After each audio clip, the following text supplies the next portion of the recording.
Hey, how's it going everyone? It's Gavin from Balls to You, and I just want to do a video on assist feeding or force feeding. What I have here is a female pastel hypo or orange ghost, and she has not eaten since she's came out the egg. Long story short, I did assist feed her / force feed her once, just to try and get her digestive system going, but she's still refusing food. The other thing what I'm going to do is I'm also going to show you the difference. I get a few people message me saying, oh, they've just brought a baby ball python and it's only weighing 50 or 60 grams. Now this is a female that hasn't eaten in about what, 6 weeks, 8 weeks, really, and she's 48 grams. Okay. I think a baby ball python, when it leaves the breeder, should be anything between 80 and 120 grams, if not more. I have had babies hatch at 100 grams. Obviously, by the time they've shed and they've absorbed all the yolk that's in their stomach, they tend to be around about 70 grams. But then when they start to feed, obviously they start to put the weight back on. So I'll give this girl some fair chances, and she's still not sort of kicking in on her own accord. As you can see, like I said, she's only 48 grams. So what I'm going to do, I'm going to assist / force feed her. I have done one of these videos before in the past, and a few people did criticise it to say that I didn't actually show me putting the rodent into the mouth. I basically took it off camera, I did it, and then I showed it in front of the camera. The reason why I did that was on purpose, was because this is something, guys, that should only be done, when I say with an expert, I mean someone who's done it before. And I understand, you know, unless you try it once, you're never going to do it, all that sort of stuff. But what you got to understand is, you know, it's not something that can be easily done. It's not something that I'd, you know, recommend you guys go out and do. Like I said, this girl has not eaten in about 6 to 8 weeks since she shed out, and for me, I want to try and get her going. Like I said, I don't recommend you just go out off the cuff and start assist feeding and force feeding your babies or your hatchlings. If you've brought a hatchling off someone and it's not feeding, I would suggest you contact the breeder and ask them if they have any suggestions. I don't mind answering your questions, guys, but I don't know how that animal was kept with its breeder, so I can't really answer the certain questions that need to be answered. So always get in touch with the breeder that you brought it off. If you have bred the animal yourself and it's a baby that you've produced, then obviously it's a case of perseverance. Okay, give them a little bit of time, make them feel secure, make sure the setup's bang on, all that sort of stuff, before you go down this route. This is sort of like the last option, if you like. So I'm just going to get her ready and I'll show you guys exactly what I do. Okay, here we have in front of us are some mice. I've got a pinky mouse and a fluff. Okay, tweezers. These are the ones I use. Now, you've got to be extremely careful, guys. These animals have two pipes inside their throat. They have a windpipe and they have a feeding pipe. There's a few do's and don'ts. First thing, like I said, you always sort of get someone who's done it before to help you or to show you before you do it. Second of all is you never leave that animal alone until it's finished its food. I have known people force and assist feed and then shut the drawer, walk away, and then unfortunately the animals had problems with it swallowing it, and the animal died. Unfortunately, it sort of choked because it couldn't swallow it and it couldn't get it back out. It blocked its airway, and obviously it choked the snake. It's sad, but it happens. And again, that's why I always say to people, just keep an eye on it, don't walk away, just stay with the animal until it's finished, and then away we go. Just make sure it's okay. So first things first, as I've said, we've got a fluff and we've got a pinky. We always start off with a small prey item, you know, something that's really small. As you can see, you know, it's not going to affect it in any way. You know, it's sort of the size of its neck. and it's not going to sort of cause it any problems. The fluff is there. If I need it, I will do train feeding, which is something I've done before, and I've showed you guys before why we do it. Basically, this one here is just not enough protein and enough nutrients in this rat or this pinky mouse, whereas this one has got a bit more to it and will help it sustain itself and give it a bit more of a helping hand. So the first thing we're going to do, okay, again guys, I'm not going to hurt the animal. I've done this loads of times, so please don't hate on me for this, but it's something that you guys need to know about. Okay, so what we're going to do, very little pressure, as you can see. I'm going to grab, eventually when they cooperate, behind the back of the head like so, and then I'll put the tail through my finger like so. Okay, so I'm not hurting the snake at all. It's going to try and pull away, but I won't let it. First thing I'm going to try and do is open the mouth like so. I'm going to give the snake an opportunity to bite down on it itself and coil it. As you can see, it's resisting. So what I do, I then take the tweezers and I gently, as you can see, there's the windpipe. Try and keep it in frame. And I'll gently, just slowly, he says, try and push it into the back of the throat.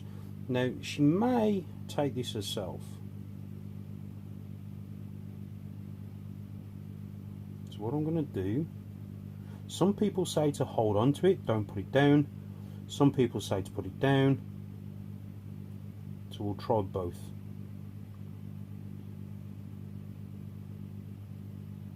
See, at the minute she can't rub it up against anything, fingers crossed, to pull it out. Oh, there we go. So you see, she doesn't want it in her throat whatsoever. So again, we're going to go again. You've got to have patience with this, guys. She will try and get out with your grip. Trust me, I'm not hurting her. Now, the other thing is, when you're using pinkies, it can become a bit messy. And for those who have got a dodgy stomach, you might want to turn away.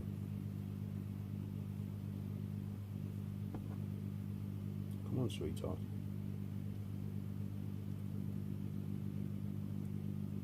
Okay.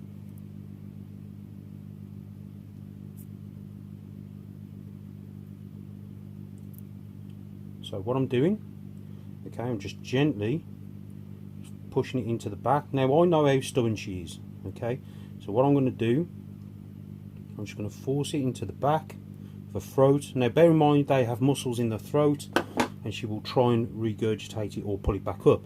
So you can see it there, and what I'm going to do, yeah, she's going to try and bring it back up.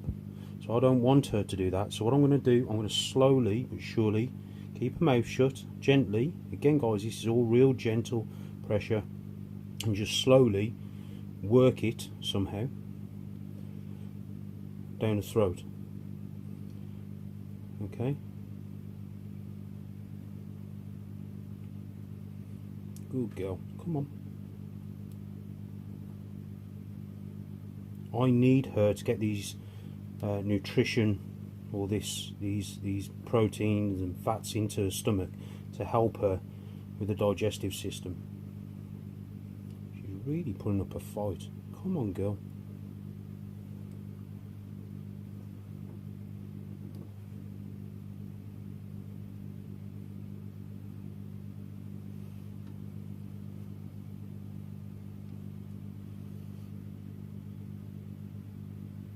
So let's see what she does.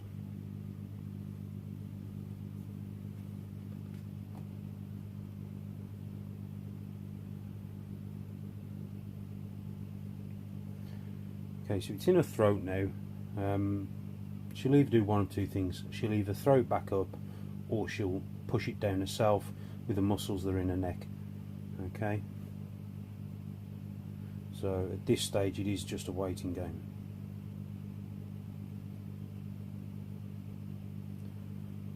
The other thing is, guys, sometimes you've got to be a little bit, what's the word, cruel to be kind. I don't want her to die. I need her to get the nutrition elements inside her stomach to start off her her digestive system. And the only way to do that sometimes, like I said, is to be a bit cruel to be kind. We've got to sort of insist that she eats. Again, because she's low on, or she's had no food, she's going to be low on energy, so she's going to put up a bit of a fight, but it will tire her out very quick. Again, she's got access to plenty of fresh clean water, so the water, you know, she's not dehydrated or anything like that. But again, we need her to start moving like she's now, and as you can see what she's doing, she's making this S shape, which she will, fingers crossed, carry on and force the pinky into her stomach.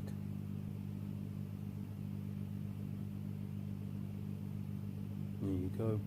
You can actually see that lump moving down. She's actually pushing it down herself, which is a good thing. At this stage, obviously, I've got the fluff. What I don't want her to do, I don't want her to regurgitate that pinky, but at the same time, that pinky is going to do nothing for her really, into regards of nutrition value. It's going to help, but it's like eating soup. Okay, soup's good, but it's not like a piece of bread, you know, or a piece of meat. You know, it's there, it does the job, but it's nothing that's going to really sustain her for a long period of time. So really, I need to get that fluff in there. At this stage, I'm sort of fairly confident it's in her stomach, and what we're going to do, I'm going to attempt with the fluff. Now, I'd love to get the fluff in there. If I don't, I'm not going to try too much, because at least I've got something in there. But I do want to try and get that fluff in there. So the next stage is going to be the fluff. It's a little bit easier with the fluff, believe it or not, because the bone structure, and cover your ears if you don't want to hear this, but the bone structure of the rodent is a lot stronger, whereas the pinky is quite easily crushed in your fingers, and you know, it's fairly messy. With a fluff, it is a lot easier to direct the rodent down the throat. So let's see how we get on, eh? Come on, sweetheart. Oh no. Come on, darling. So what I'm going to do, I'm just going to check, make sure it's not in her neck, which I know it's not, it's in her stomach now. So again, we're going to follow the same process. Again, we're going to use the head to open the mouth, and we're going to direct the nose, and as we're going in, we're going to turn the rodent around, okay? And what that does, that sort of directs the rodent inwards.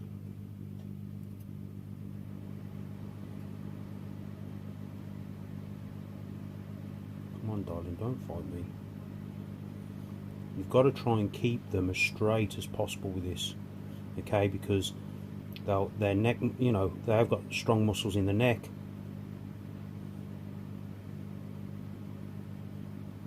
What we don't want her to do, we don't want her to force it back out, which I think she will do. Come on, sweetheart.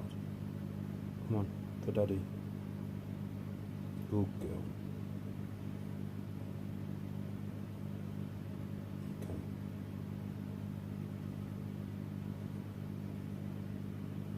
Good girl. Come on. There's my girl. Okay. So what I'm going to do, I'm just going to leave her and let her see if she can. As you can see, she's trying to push it back out now. Now that's what I don't want to happen, because I don't want to waste this energy in her. I want her to take it backwards into the stomach.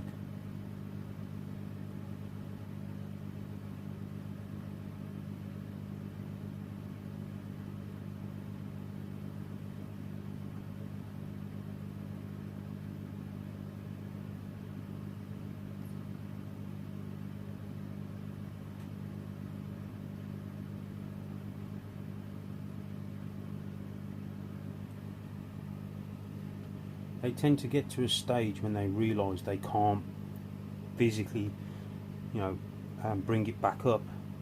It can only go one way or the other. And once they realise they can't throw it back up, the only other way is to go down, which is the way we want it.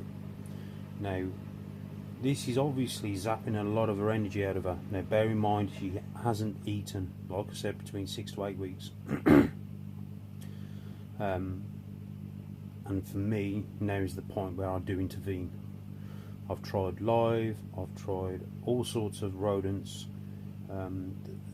Some people say splitting the head open of the rodent works. I'll be honest with you guys, in all the years I've done it, I've never known it work, so I just don't bother anymore. I find there's certain things that really do work in the real world, and this is the only way forward. Like I said, start off with a pinky. The pinky will open up the airways, will open up the feeding chamber and allow that stretching of skin for the next prey item to go down, which is fantastic. You can see she's taking that down, which is perfect. What I'll do now is I shall leave her. I'll check on her in about 5 days. Obviously I'll check on her a bit later, but what I mean is before I do this again, I'll probably do it about in another 5 days ish. There's no real sort of time or guidance, guys. This is just something you just learn over time. Like I said, a lot of this, when you are breeding snakes or any type of animal for that, you basically become your own vet. You have to sort of learn a lot yourself. You're specialising in a particular animal. That's why I predominantly only do ball pythons. I specialise in that area, and again, there's a lot of things that you have to learn yourself, and you have to almost become like a vet tech or a vet yourself sometimes, There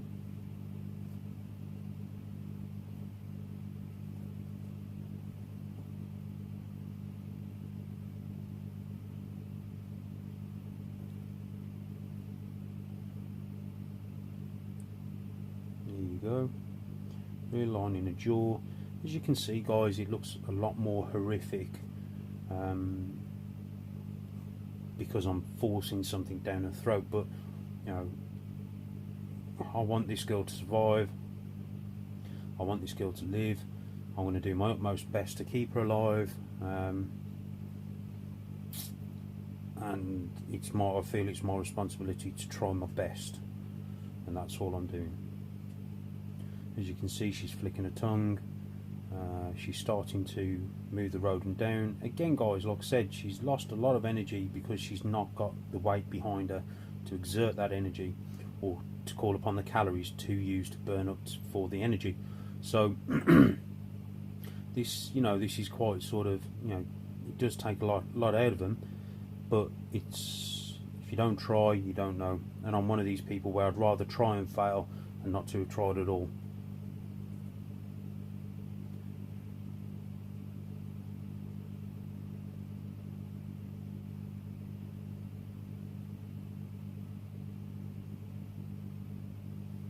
Again, this is my way of doing things, guys. There's no right or wrong way, in a sense of, some people may do it a little bit different. Some people may use pinky plungers, which are like a pinky syringe for a lot smaller snakes. Some people will use completely different methods. I'll only use the tail or the legs of the pinky and do it that way. Again, guys, you've got to find out what works for you and use that. This is just what I do in a situation like this. This is where, this is exactly what I do. It's simple. So what I'm going to do now, I'm going to weigh her when she's got that into her stomach. Not that it matters a great deal. It's something that I don't normally do, but I just want to show you guys. It may only be a gram or two, but for me, I'd rather get somewhere in her stomach and see how she gets on. Again, with keeping them on plain paper or kitchen roll, you can keep an eye on the feces. You can see exactly how they're pooing. Is it runny? Is it hard? Is it, I know it's disgusting, but you need to, be aware of all this sort of stuff that you need to be looking out for. Okay, now that's in the stomach, as you can see. Okay, so what I'm going to do now, come on, darling, very gently.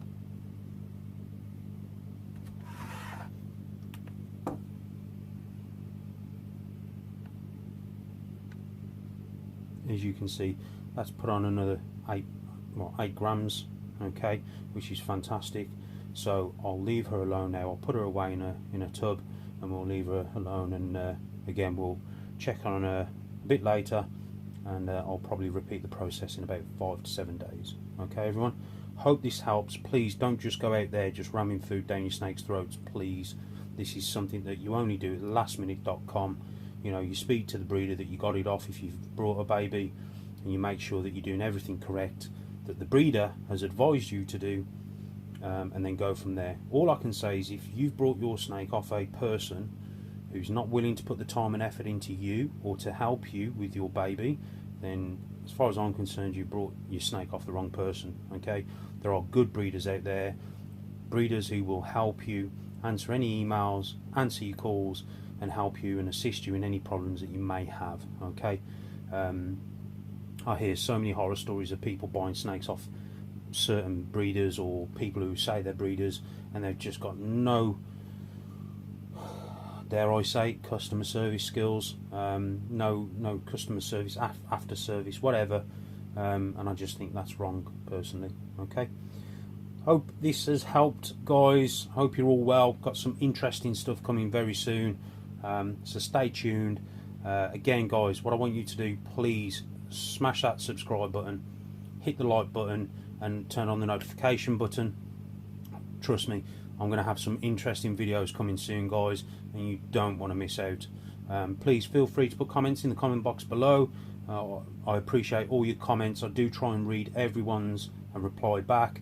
Like I said, I do try, but yeah, I really do appreciate all your comments. So go ahead, subscribe, hit the like button, and I'll speak to you guys soon. Take care, everyone.